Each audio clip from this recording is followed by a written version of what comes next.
एक कस्बे में एक विधवा अंधी औरत रहती थी। उसका एक बेटा था जिसके पालन पोषण की सारी जिम्मेदारी उसके कंधे पर थी।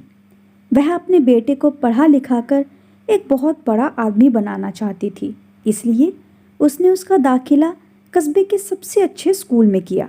वह दिन रात मेहनत करती ताकि बेटे की फीस दे सके। लड़के के स्कूल के बच्चे उसकी माँ के बारे में जानते थे। वे सब उसे अंधी का बेटा कहकर चिढ़ाते थे। लड़का इससे बहुत परेशान था। उसे अपनी माँ पर शर्म आने लगी थी।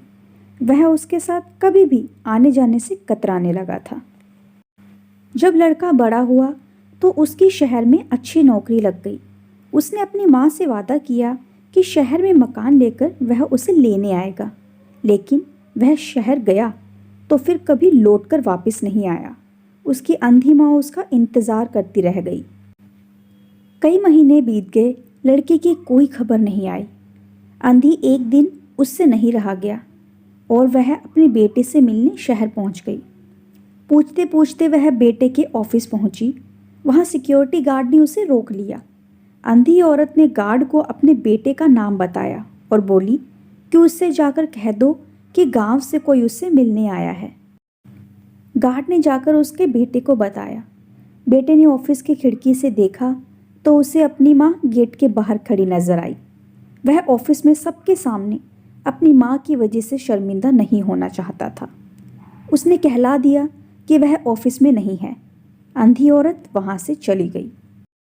शाम को वह लड़का ऑफिस से घर जाने के लिए निकला। रास्ते में एक जगह काफ़ी भीड़ जमा थी। वह अपनी गाड़ी रोककर भीड़ के पास पहुंचा तो बीच सड़क में अपनी माँ को मरा पाया। उसके हाथ में एक चिट्ठी थी जिसमें लिखा था, बेटा, बड़े दिन हो गए थे, तेरी कोई खबर नहीं मिली। चिंता हो रही थी, इसलिए तुझसे मिलने चली आई। तू तो अब बड़ा आदमी बन गया है।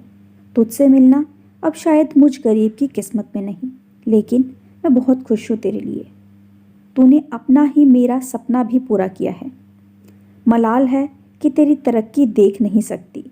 काश बचपन में तेरी आंखों में सरिया ना घुसा होता और मुझे तुम्हें अपनी आंखें ना देनी पड़ी होती, तो तेरी तरक्की अपनी आंखों से देखकर सुकून से मरती। तेरी अंधी माँ। पढ़कर लड़का फूट फूट कर रोने लगा। जिस अंधी माँ ने उससे शर्म आती थी, उसने उसके लिए कितना बड़ा बलिदान किया था। वह आत्मग्लानि से भर उठा और जीवन भर खुद को माफ नहीं कर पाया। दोस्तों, माता पिता अपने बच्चों के लिए अपना सर्वस्व निछावर कर देते हैं। उनका हमेशा सम्मान करना चाहिए। फ्रेंड्स, आपको ये आंधी का बेटा mother story, emotional heart touching story कैसी लगी? आप अपने कमेंट्स के द्वारा हमें अवश्य बताएं।